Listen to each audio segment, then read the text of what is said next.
guys. You're listening to me reading stuff. My name is Robin. I'm an artist. I'm your friend. I'm a daughter. I am a parent to one cat. No children. I don't like to hike. I love taking walks. What's the difference? I don't even know. It seems like you're going up hills a lot and you're in dirt when you're hiking. When you're walking, you're just strolling down the street in your city, having a good time. What else about me that I'd like you to know? I still drink tons of water. I drink 2 gallons of water a day. I urinate constantly. That's how it goes. But I live and work in the same place, so it's no problem. My bathroom is like feet from me at any given moment. Is that about enough? Is that about enough of me? I think so. You know, I've been dying all week to read you guys a little bit of an interview from the writer Katherine Anne Porter. So Katherine Anne Porter was born in 1890. She was born in Texas, I think. And then she died in 1980. She's most known for her novel Ship of Fools, which is how I first got into her. And that's all I've read of hers aside from some short stories. And to be honest with you, the reason I really know her is because of my love of Carson McCullers, who I've read several times on here, who is one of my all-time favorite writers. I recommend one more time to everybody to read The Heart is a Lonely Hunter, The Member of the Wedding as well, if you want.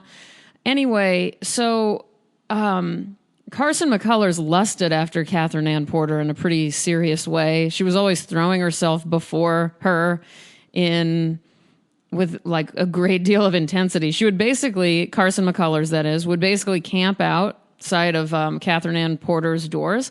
And I guess Porter would never let her in. One night, she stepped over Carson McCullers' body just to go to dinner. And I like that on both of their parts. I particularly love McCullers' obsession, and I do like Porter's unresponsiveness, although it kind of breaks my heart.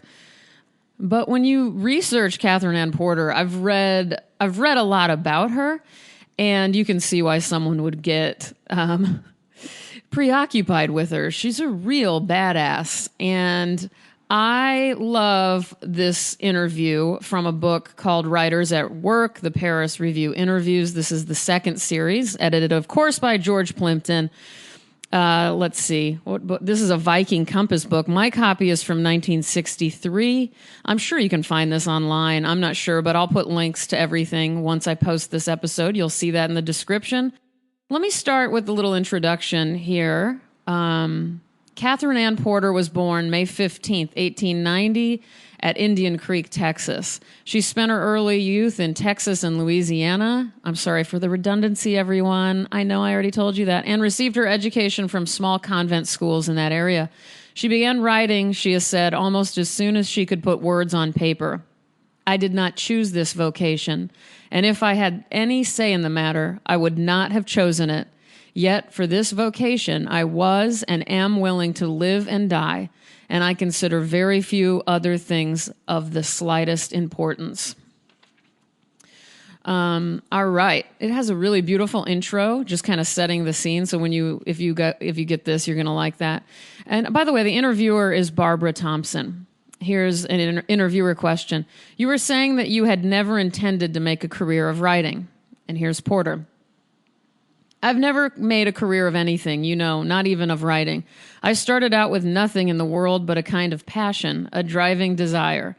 I don't know where it came from, and I don't know why or why I've been so stubborn about it that nothing could deflect me.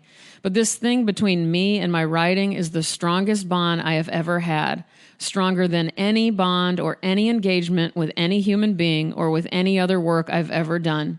I really started writing when I was 6 or 7 years old. But I had such a multiplicity of half-talents, too. I wanted to dance. I wanted to play the piano. I sang. I drew. It wasn't really dabbling. I was investigating everything, experimenting in everything. All right, let me skip ahead. As usual, I would love to read you all of this, but we don't have enough time. The interviewer later asks, then you were writing all this time?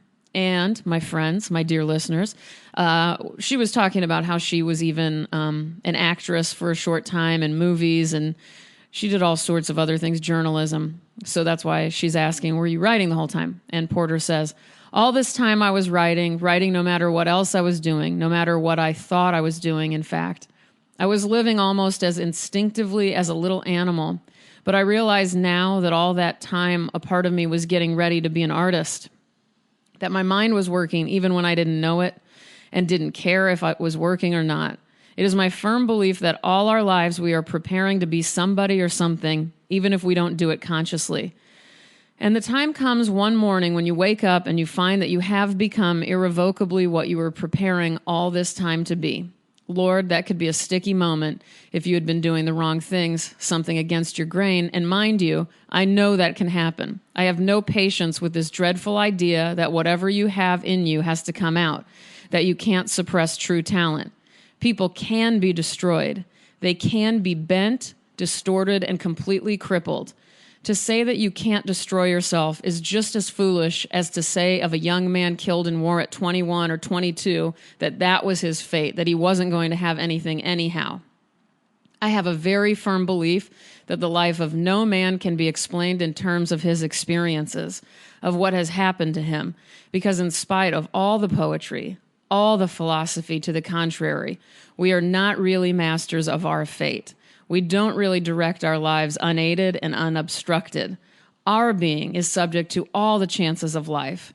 There are so many things we are capable of that we could be or do. The potentialities are so great that we never, any of us, are more than 1/4 fulfilled, except that there may be one powerful motivating force that simply carries you along. And I think that was true of me. When I was a very little girl, I wrote a letter to my sister saying I wanted glory. I don't know quite what I meant by that now, but it was something different from fame or success or wealth. I know that I wanted to be a good writer, a good artist. And if you don't mind, I'd like to read you one more, you guys. The interviewer asks, what do you think are the best conditions for a writer then? And Porter says, I can't say what they are. It would be such an individual matter. Everyone needs something different. But what I find most dreadful among the young artists is this tendency toward middle classness, this idea that they have to get married and have lots of children and live just like everybody else, you know?